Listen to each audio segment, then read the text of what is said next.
friends. I wanted to talk to you about social media today.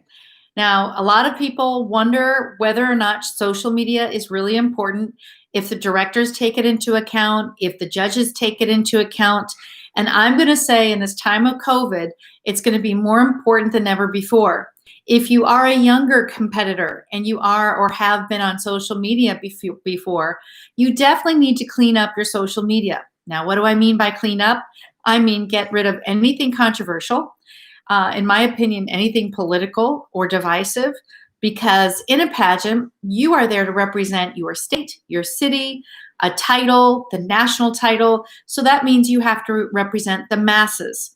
In my opinion, you should be keeping your page very friendly, warm, approachable, informative, inspiring, motivational, sharing a glimpse into your life, into your family. I do think you should look good in your photos if you can. You don't always have to have full makeup on, but I would prefer that you didn't have those bedhead days where you're right out of bed or hungover or anything else that doesn't look attractive, because you are going to be representing the system and they're going to be checking to see that you know how to make posts that are appropriate, that are, again, influential and giving information about platform or what you're involved in the community.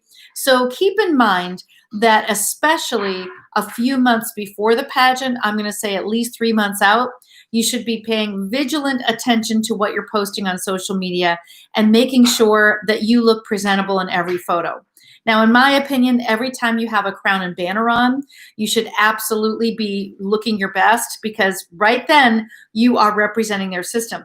If you're with your family and you're wearing PJs or sweatpants and you're cash and you have a baseball hat on, no problemo. But the real issue comes into play when you're on an appearance, you're wearing your crown, you're wearing a banner, and you're representing the system.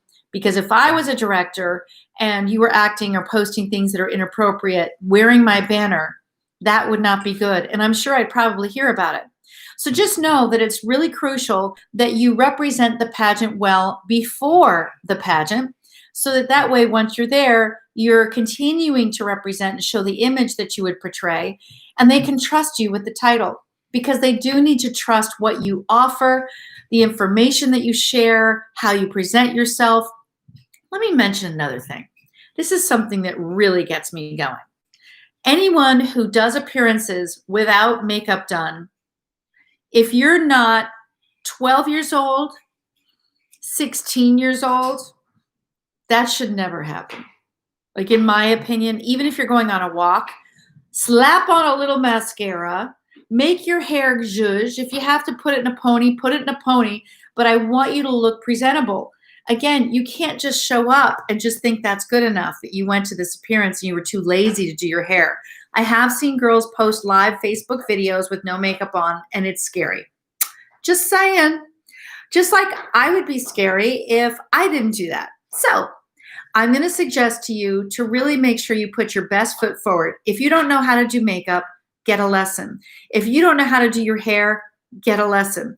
If you feel like your hair always looks bad, learn how to put it in a pony, get an attachment of a pony, put your hair in a bun. They have those little round donut style things that you can easily put on the top of your head, and you can wrap your hair around it so it looks at least put together.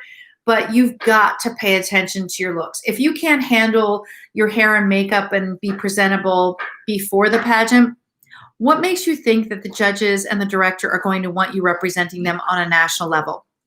So it's really, really important that you get lessons and that you really have high quality hair makeup. The other thing I would recommend with social media is you should be educating people about your platform.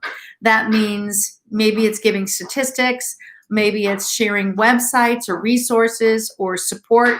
If you're promoting suicide awareness, you should be telling them where they can go to get help. You should be telling them what the statistics are for teens these days and suicide. You should be mentioning things that lead to that, like depression, anxiety, low self-esteem, feeling isolated.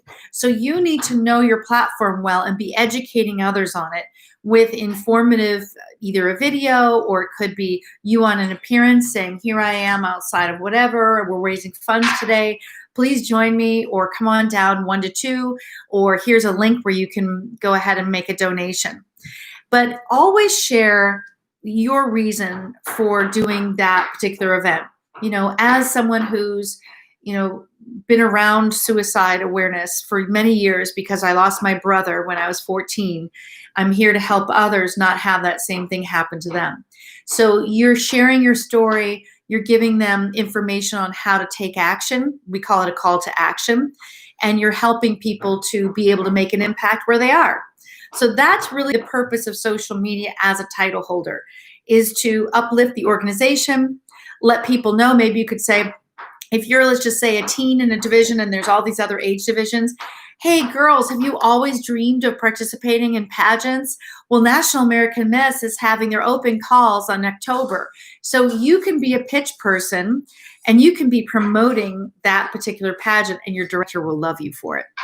Now, that being said, there are pageants that are now taking into account your social media, and they're giving social media awards.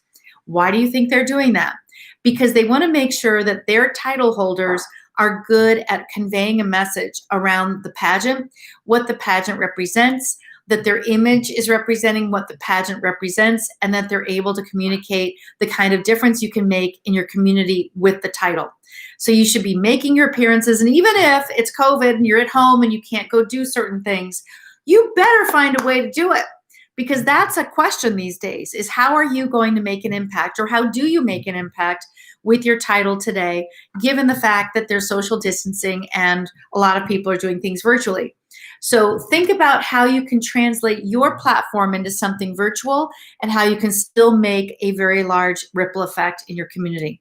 So that's my 5 cents about social media. If you have any more questions, post them below. And don't forget to subscribe and to share this with your friends so they can learn more on how to prepare for their pageants. I would love to hear from you about topics that you'd like me to cover, because I can cover the full gamut. Also, you can go ahead and follow my page. It's The Winner's Way on Facebook, and I'm also found on Instagram at Wendy Russo. I'm available for one-on-one coaching. I'm happy to help you with paperwork, interview, walking, wardrobe, and anything else. So I do A to Z in pageants. I hope you found this informative, and I will see you later. Bye, Queens.